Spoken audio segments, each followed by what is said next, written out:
Have you ever noticed people who never talk about their problems? No venting, no complaints, no oversharing. In a culture that celebrates being real and speaking your truth, these people stay almost completely silent about their struggles. But psychology says this isn't just stoicism or toughness.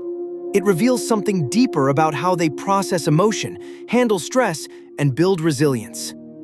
Let's explore the real psychology behind people who keep their problems to themselves. 1. High emotional autonomy. Psychologists identify these individuals as having strong emotional self-reliance. They don't avoid feelings, they process them internally first.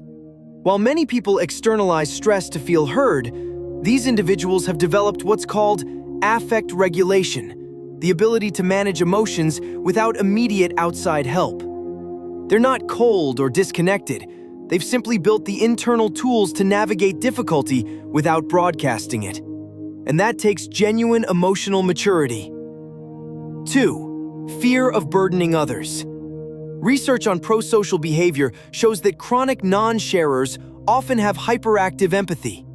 They're deeply aware of how their problems might affect others, so they default to silence. This isn't always healthy, but it comes from a place of consideration. They'd rather carry weight alone than distribute it to people they care about. It's a reflection of selflessness, though sometimes at their own expense. 3. Past experiences shaped their silence. Attachment theory tells us that people who don't share openly may have learned early that vulnerability wasn't safe. Maybe they were dismissed, judged, or invalidated when they opened up before. So they adapted by becoming self-sufficient. It's not that they don't trust anyone. They've just learned that silence protects them from disappointment. And that pattern runs deep. 4. They value action over expression. Many silent sufferers have what psychologists call a solution-focused mindset. They don't see the point in talking unless it leads to change. Venting feels unproductive to them. They'd rather channel energy into solving the issue than dwelling on it. This cognitive style is linked to internal locus of control, the belief that they're responsible for improving their own situation. It makes them resilient, but sometimes isolated. 5.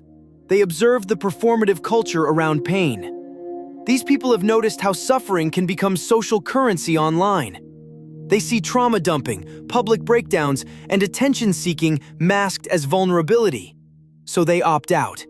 Not because they're judgmental, but because they value authenticity. They refuse to turn their pain into content. And in a world obsessed with oversharing, that restraint is rare.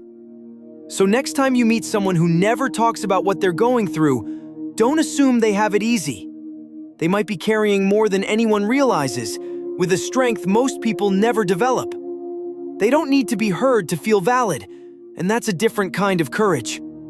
If you're fascinated by the hidden patterns in human behavior, subscribe now.